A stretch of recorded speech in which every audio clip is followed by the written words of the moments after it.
আউযুবিল্লাহি মিনাশ শাইতানির রাজিম। বিসমিল্লাহির রহমানির রহিম। আমার সদ্য গুরুজন এবং আমার প্রিয় ছোট ও বড় ভাই ও বোনেরা, দেশ এবং বিদেশ যে যেখান থেকে আমার ভিডিওটা দেখছেন, সকলকে ইসলামিক সম্ভাষণে আসসালামু আলাইকুম আ রহমতুল্লাহি ওয়া বারাকাতুহু। আজকে আমার ভিডিওর আলোচনার বিষয় মৃত্যুর পর মানুষের 9টি আফসোস। ভিডিওটি শুরু করার আগে আপনাদেরকে কিছু কথা বলে রাখি। মৃত্যুর পরে আফসোস করে কোনো লাভ নেই, কারণ মৃত্যুর পরে তোবা করে আল্লাহর দিকে ফিরে আসার আর কোনো সুযোগ আপনি পাবেন না। তাই আপনি বেঁচে আছেন, সুস্থ আছেন, এখন তোবা করে রবের দিকে ফিরে আসুন। আল্লাহ সুবহানাহু ওয়া তাআলা বলেছেন, কুল্লু নাফসিন যায়কাতুল মাউত, প্রতিটি জীবনে মৃত্যুর স্বাদ গ্রহণ করবে। আল্লাহ সুবহানাহু ওয়া তাআলা আমাদেরকে বোঝার এবং মেনে চলার তৌফিক দান করুন, আমিন।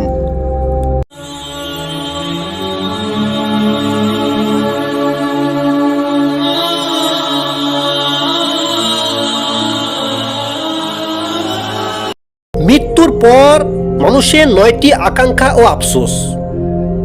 1 নাম্বার, হাই আমি যদি মাটি হয়ে যেতাম, সূরা নাবা 1 নাম্বার 40।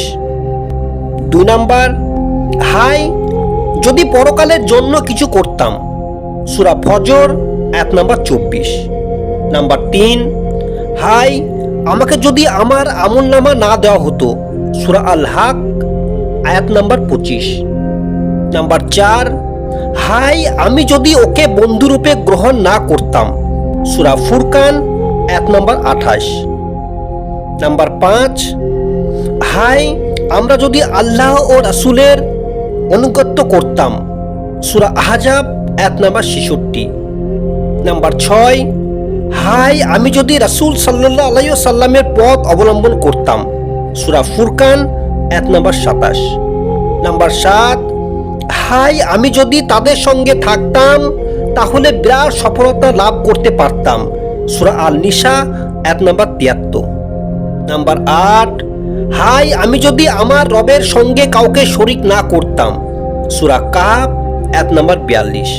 এবং নাম্বার 9, হাই এমন যদি কোনো সূরত হতো আমাদেরকে আবার দুনিয়াতে পাঠানো হতো, আমরা আমাদের প্রভুকে মিথ্যা প্রতিপন্ন না করতাম আর আমরা হতাম ঈমানদারদের শামিল, সূরা আল আনআম 1 নাম্বার 27। আমার প্যারে হাজেরিন, আল্লাহ থেকে ফিরে আসুন, মসজিদ মুখী হন এবং নামাজ পড়ুন।